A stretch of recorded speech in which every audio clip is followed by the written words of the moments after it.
അദ്ദേഹത്തിന്റെ തിരുവിതാംകൂർ ദേവസ്വം കമ്മീഷണർ എന്ന നിലയ്ക്ക് അദ്ദേഹം ഇരിക്കുന്ന സമയത്ത് അദ്ദേഹത്തിന്റെ കാലാവധി തീരുന്നു.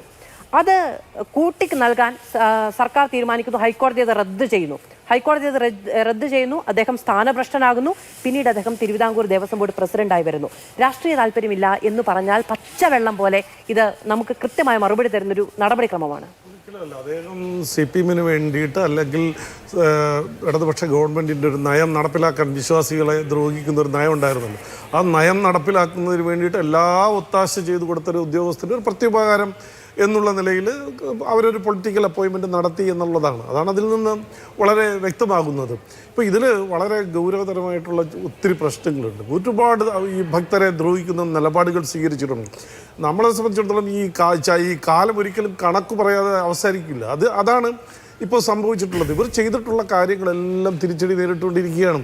ഓരോന്നോരോ ഇപ്പോൾ ഒരു കണക്കിന് അയ്യപ്പൻ കൊടുക്കുന്നൊരു ശിക്ഷയായിട്ട് ഇതിനെ കാണേണ്ടി വരും. അയ്യപ്പനെതിരായിട്ടുള്ള വിശ്വാസത്തിനെതിരായി ഈ ചെയ്യുന്ന പ്രവർത്തികൾക്ക് അയ്യപ്പനെ നേരിട്ട് ഇറങ്ങി ആക്രമിക്കാൻ പറ്റില്ലല്ലോ. അപ്പോൾ അതിൽ ഇടപെട്ട ആളുകൾ ഓരോരുത്തരായിട്ട് ഇതൊക്കെ നിങ്ങൾ ആലോചിച്ച് നോക്കൂ. ഒരു എന്തിന്റെ പേരിലായാലും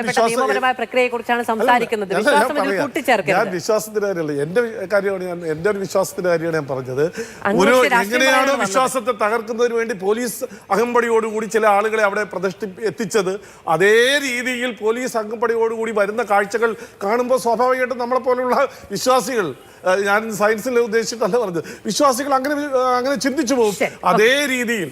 അതുകൊണ്ട് ഈ വിശ്വാസികൾക്കെതിരായിട്ടുള്ള നടത്തിയ നടപടികൾ എല്ലാത്തിനും തിരിച്ചടി ഉണ്ടാകും. പിന്നെ ഒരു കാര്യം, ഇപ്പോൾ PK ഗോവൻ പറഞ്ഞിട്ടുള്ള കോടതിയുടെ ഇടപെടലല്ല, മറിച്ച് ഗവൺമെൻറ് എടുത്ത നിലപാടുകൾ കൊണ്ടാണ് ഇപ്പോൾ അന്വേഷണം സത്യസന്ധമായി പോകുന്നത്. നമുക്കൊന്ന് ആലോചിക്കാവുന്ന കാര്യമുള്ളൂ. കോടതി ഇങ്ങനെ ഒരു സ്പെഷ്യൽ ഇൻവെസ്റ്റിഗേഷൻ ടീം അന്വേഷിക്കണം എന്ന് പറഞ്ഞിട്ടില്ലായിരുന്നെങ്കിൽ ഈ അവസ്ഥ എവിടെ ചെന്നെത്തുമായിരുന്നു? ഈ കേസ് അട്ടിമറിക്കപ്പെടുമായിരുന്നു, യാതൊരു സംശയവും വേണ്ട. പക്ഷേ ഇപ്പോൾ കേരളത്തിലെ വിശ്വാസികളും മാധ്യമങ്ങളും എല്ലാവരും ഒറ്റക്കെട്ടായി കണ്ണിൽ എണ്ണ ഒഴിച്ചതിന് ഇതിനെ പിന്തുടരുന്നതുകൊണ്ടാണ് ഇവർക്ക് ഇത് അട്ടിമറിക്കാൻ കഴിയാത്തത്.